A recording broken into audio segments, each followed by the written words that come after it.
कैसे बाड़ू? ठीक बनी, तू ठीक बड़ा ना? अरे हमू ठीक है। मिलबू उलबू ना? ना ना, हमार आशा तू छोड़ दा। ये काहे हो? एले के हमार बियाह हो गईल बा, अब हम अपने सैया जी के पास जात बनी। तो ऐसे का कोनो दिक्कत ना, हम पीछा ना छोड़े। ऐसे काहे करत बड़ा हे भगवान? काहे सखी बड़ा परेशान नजर आवत हो? अरे हम का बताई हो, का बोलो? जना तरु सखी हम इतना मुसीबत में फंस गईल बनी कि हम का बताई कैसे मुसीबत से बाहर निकली। का भैल सखी तनी बतावत ह? सुना हम बतावत नहीं। सुनावा।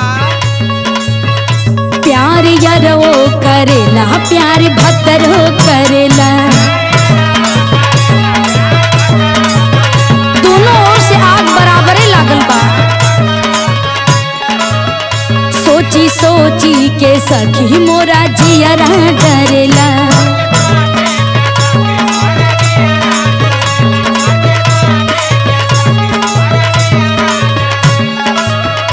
प्यार यारो करेला, प्यार भतरो करेला, सोची सोची के सखी मोरा जियरो डरेला।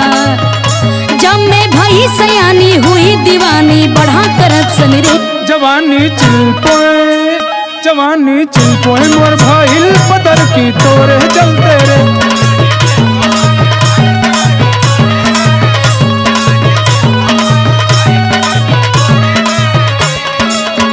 प्यार होई हुम्मी हुम्मा, हमारी ओरी घुमा।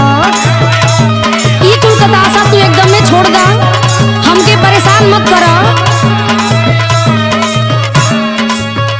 चाहे संडे जुम्मा, अब गोरी एक चुम्मा।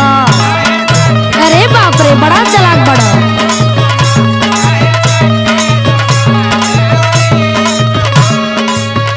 प्यार होई हुम्मी हुम्मा, हमारी ओरी घुमा। चाहे संडे जुम्मा, अब गोरी एक चुम्मा। प्यार में जिया मरब हम तोरे पतर की लिया डिसीजन रे। अच्छा तो सुन ला।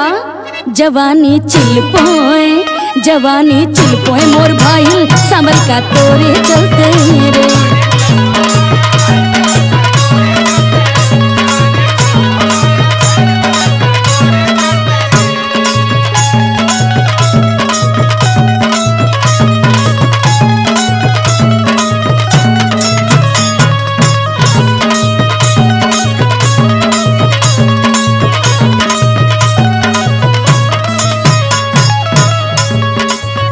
एकरे पहले तो बड़ा निक रहलू, अब काहे बदल गेलू?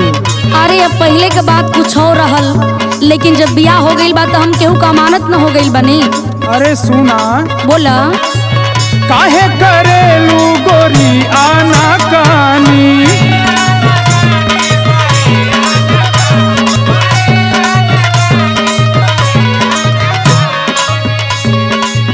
कहिया से रहे दिल में तोहरा बेईमानी?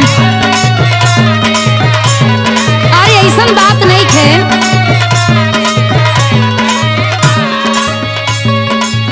काहेला करेलू गोरी आना कानी? अच्छा। कहिया से रहे दिल में तोहरा बेईमानी? का करे? प्यार में लटका दे के झटका दे के किया इमोशन रे।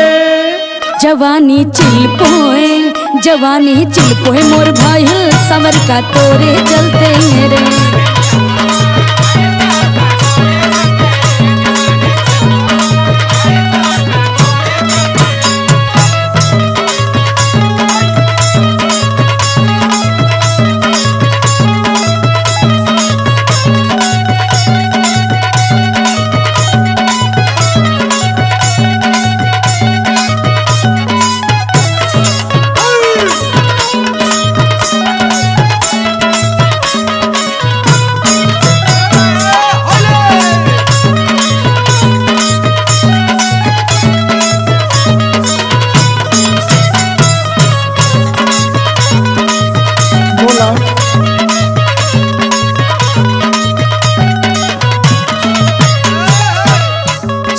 हमार बात। अरे हमके का पता रहल कि तोहरा से हम प्रेम कैले बानी। जब हमार बियाह कहीं और हो जाई तो तू हम कितना परेशान करबा। तो धोखा न देलू? सुना, हम धोखा नहीं खे देले बानी, मजबूरी में आ करके हमके ये डिसीजन लेवे के भइल। सुना हमार बात। बोला। हम नाही जनली प्यार पड़ी हमें भारी, हमके कुल पता ना न रहल। तोके सब पता रहा। संजय जहरीला खींचली है हमारे सारी,